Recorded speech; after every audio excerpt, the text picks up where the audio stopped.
sont sanctifiés sont tous issus d'un seul. Est-ce que vous comprenez? Amen. Faisons-le à notre image. Il y a le Père, il y a le Fils, il y a l'homme. Amen. Maintenant, quand vous allez dans Hébreux 2, il dit, celui qui sanctifie Jésus, ceux qui sont sanctifiés, nous autres, nous sommes tous issus d'un seul Dieu. Trois. C'est la famille de Dieu. Le plan de la rédemption. Louis. Amen. Voilà pourquoi, dans quel cas, vous pouvez accepter une vie souillée. Vous ne pouvez pas accepter une vie basse. Non. Parce que dans le dessein de Dieu, vous êtes prédestinés à être conformes à l'image du Fils. Alléluia. Oh, je ne peux pas dire ce matin. J'ai fait un effort pour me réjouir. La vie que le Fils avait reçue, il a reçu du Père, n'est-ce pas? Mais la vie que nous recevons, nous ne la recevons pas du Père, nous la recevons du Fils. Alléluia. Amen. Et où est-ce que nous recevons cette vie? À la croix, au calvaire. Nous recevons la même vie. Voilà pourquoi nous ne pouvons pas être à l'écart. Non. Nous sommes co-héritiers avec Christ. Parce que nous portons en nous le même esprit que lui, la même vie que lui. Et c'est ça la grande révélation de Jean chapitre 17.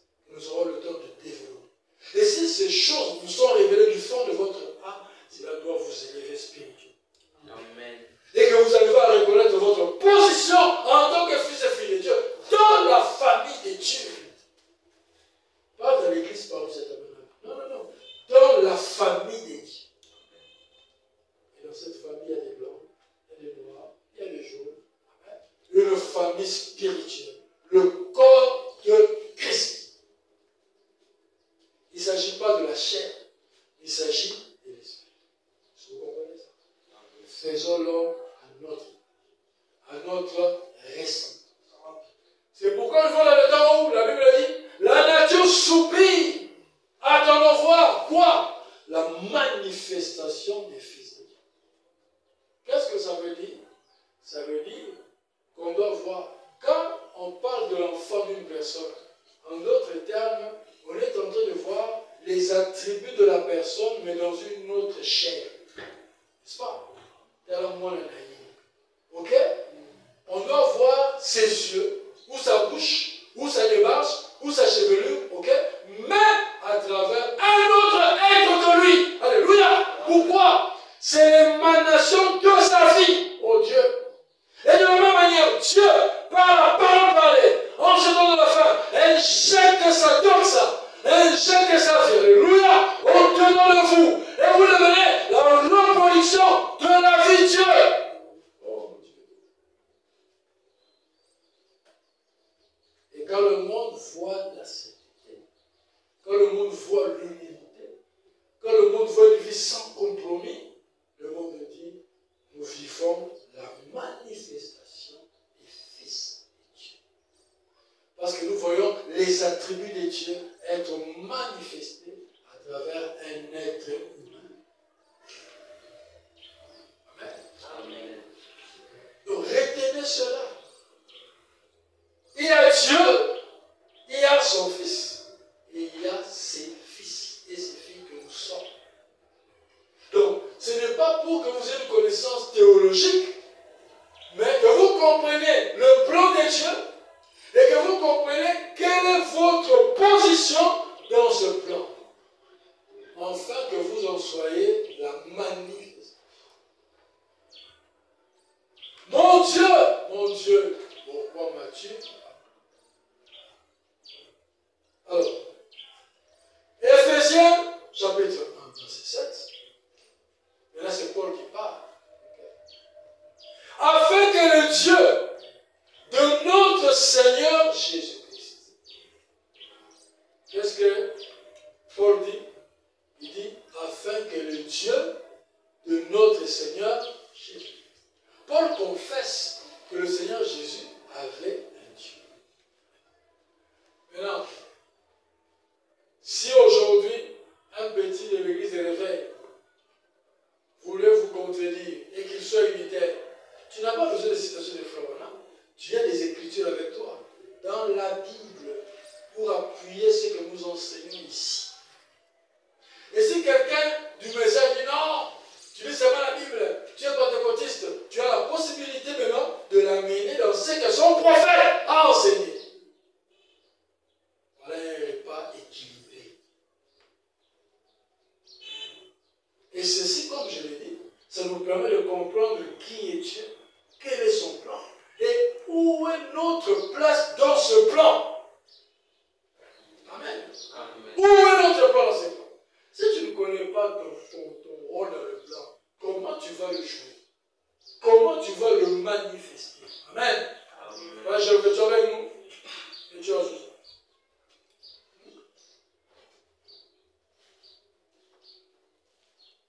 Afin que le Dieu de notre Seigneur Jésus-Christ. Donc, la divinité a été apportée comme un nouveau courant pour défier les gens, pour arnaquer les gens, alors que ce n'est pas le cas. C'est comprendre le mystère de Dieu, le plan de Dieu, et en tant que moi ensemble, Amen. Amen. Amen. Jésus a joué son rôle en tant que fils de Dieu. William Branham a joué son rôle en tant que fils de Dieu. Quand est-ce que tu joueras ton rôle en tant que fils de Dieu? Est-ce que tu connais même ce rôle? Est-ce que tu le connais? Est-ce que tu connais ton appel? C'est ça. Venir à l'église, c'est bien. Mais tu veux faire quoi? Hein?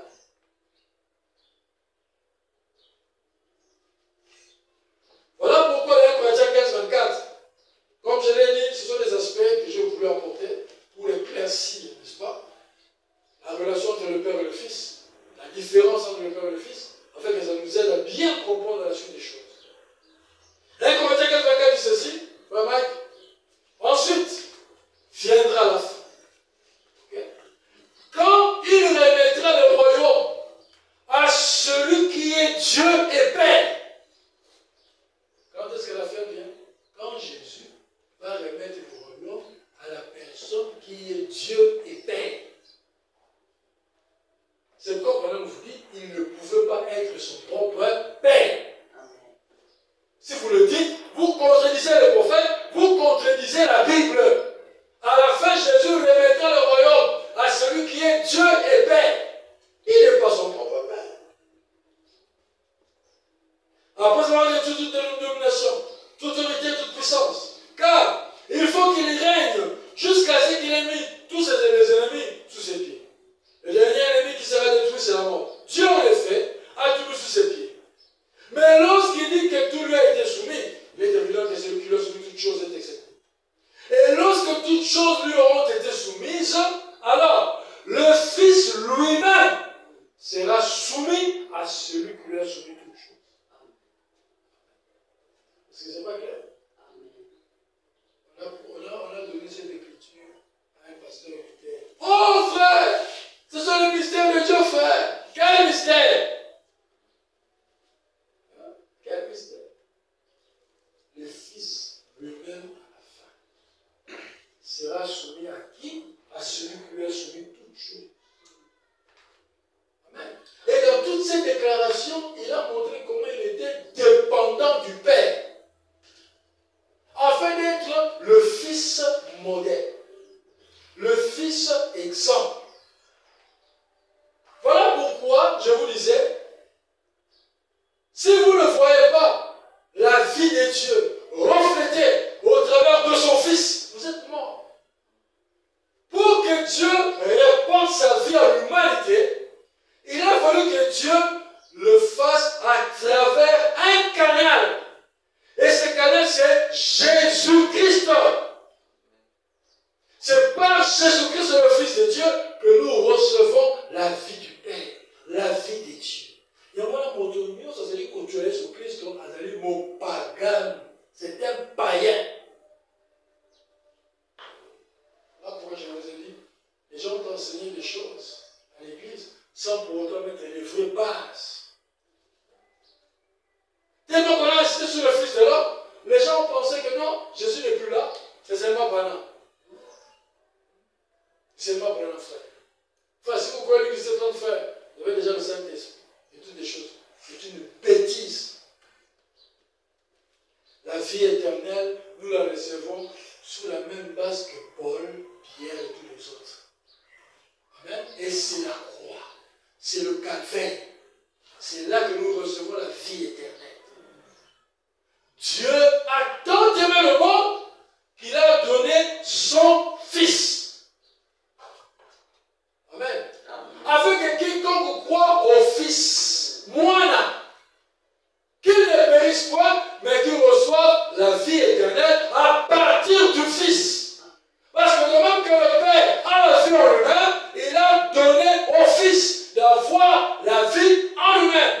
En d'autres termes, les attributs du Père, les vertus du Père, alléluia, tout ce que le Père est, il a placé dans le Fils. En lui habita corporellement la plénitude de la divinité. Amen. Alors, recevoir Jésus dans votre vie, recevoir Christ comme Seigneur et Sauveur, c'est recevoir la vie de Dieu qui se trouve en lui. Et à partir de là, vous êtes appelé fils de Dieu. Vous êtes appelé chrétien. Et vous commencez à manifester le christianisme. Nous ne sommes pas du branhamisme. Parce qu'il y a des gens qui partent des gens qui disent, oh, le branhamisme n'existe pas. Ça n'existe pas. Le bouddhisme, comme je l'ai dit le dimanche passé, ce sont les enseignements de Bouddha. D'accord? Branham n'a pas d'enseignement personnel. Branham a enseigné les saintes écritures. C'est vrai que je vous dis, qu'est-ce que le message? Le message, c'est simplement l'enseignement biblique apporté par William Branham. Tout ça. Avec une compréhension claire des Écritures.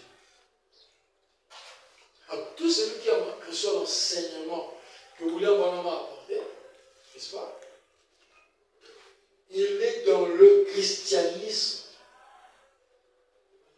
Et de ce fait, il doit refléter les basiques de la vie chrétienne. Voilà pourquoi, mes frères et sœurs, j'ai commencé d'abord pour clarifier les choses concernant la divinité, pour que dans le cheminement de mon enseignement, que vous arriviez à comprendre qu'il faut partir de là pour comprendre comment la vie de Dieu s'est déplacée du Père au Fils premier-né, du Fils premier-né aux autres fils et filles que nous sommes. Et c'est la dernière étape. Père, Fils, Saint-Esprit. Le Père, Dieu dans la colonne de feu, n'est-ce pas? Au-dessus d'Israël. Le Fils, c'est Dieu dans son Fils. Et le Saint-Esprit, c'est la même divinité dans l'Église ou dans son peuple. Et c'est là où nous sommes maintenant. C'est Dieu surnaturel. Le Zoé ne doit plus rester dans l'histoire, sur le mont Sinaï, ou en Jésus, ou même pas en William Branham seulement, mais en toi et moi, reflétant la même nature, la même vie. Pourquoi tant d'escroquerie parmi les frères? Pourquoi tant d'immoralité parmi les croyants? Pourquoi tant d'indiscipline parmi nos jeunes gens? Il y a de plus en plus de scénarios scandaleux dans le monde du message. Ça, je vous le dis. Alors on se pose la question, mais qu'est-ce qui se passe? Qu'est-ce qui se passe? Voilà pourquoi on a dit, le signe, c'est le couronnement de mon ministère. Ou le couronnement de mes enseignements. Le signe. Les gens n'ont pas compris le message, le signe. Il dit, c'est la preuve finale que vous êtes en ordre. Car il s'agit de la vie littérale de Jésus-Christ dans l'individu. Et c'est ça le but même du ministère. Amener Christ dans le cœur du croyant. La vie de Dieu. Et c'est ça le salut. Le salut, ce n'est pas avoir les bouchures. Le salut, ce n'est pas être membre d'une grande église. L'église de Sarah Congo. Et Sarah Congo, la qui? Dieu n'en a rien à foutre. Mais la vie de Dieu.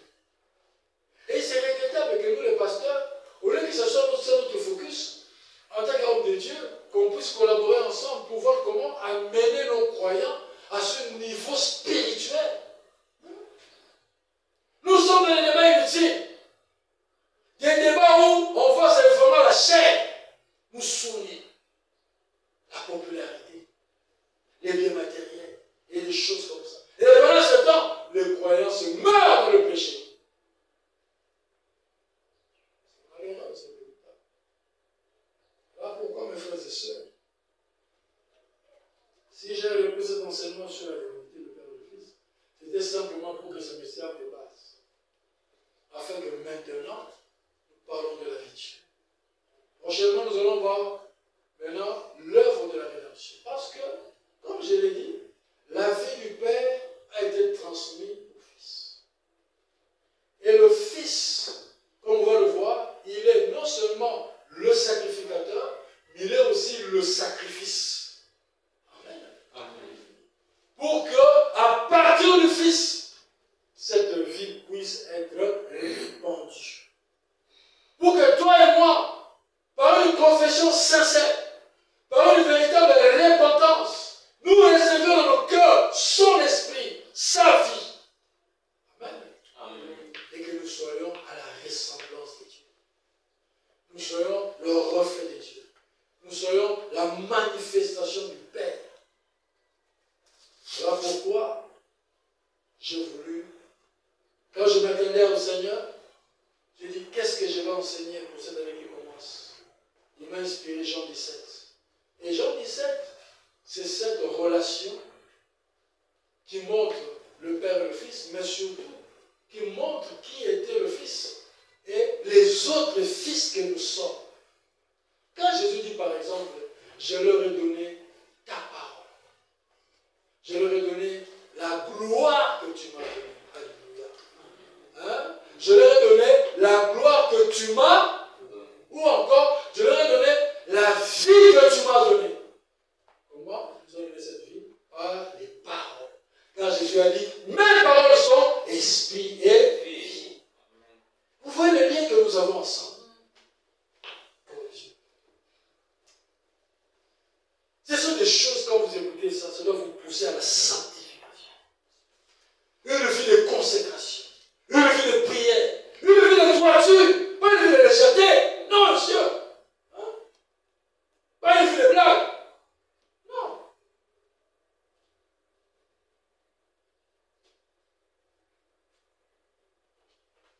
Que Dieu nous aide, mes frères et sœurs, à comprendre ces choses.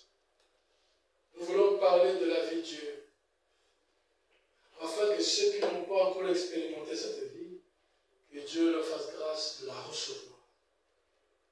Et ceux qui ont déjà un peu de cette vie, qu'ils puissent voir cette vie être augmentée dans leur cœur et qu'ils puissent passer d'expérience en expérience.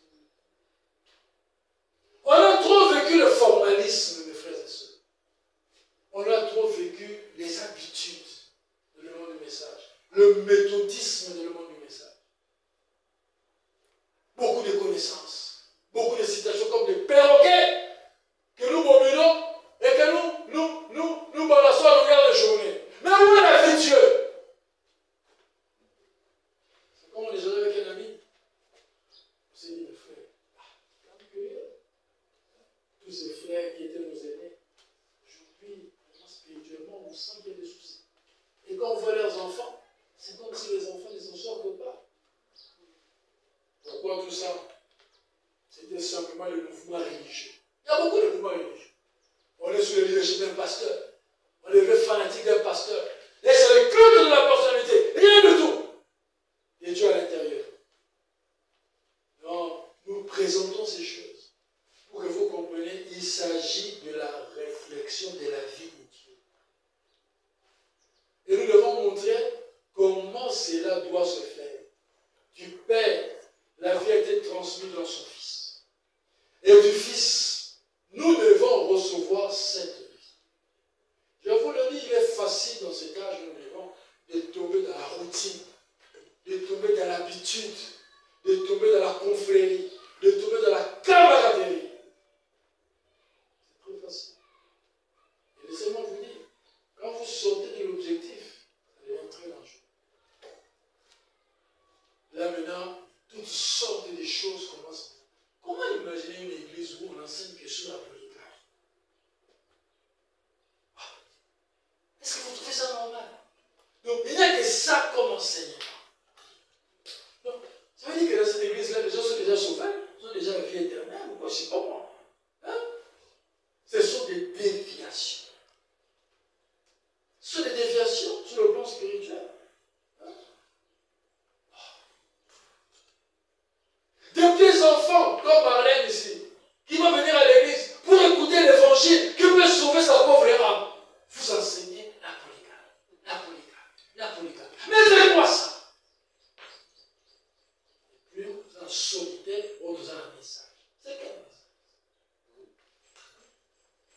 Il n'y a pas une prédication que Branham a prêché qu'il a intitulé la communion. Ça n'existe pas.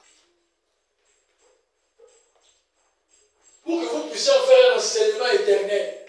Ça n'existe pas. Ce sont quelques déclarations qu'il a fait à gauche, à droite. Et si je ne m'abuse, ça peut faire peut-être 6 citations ou 7 ou 10 peut-être. Il a fait comme déclaration.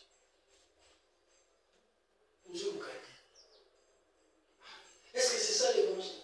C'est ça Jean 3,16. On a des pasteurs aujourd'hui dans le message qui ne savent même pas enseigner Jean 3,16. Mais, Frère Manamdi, non!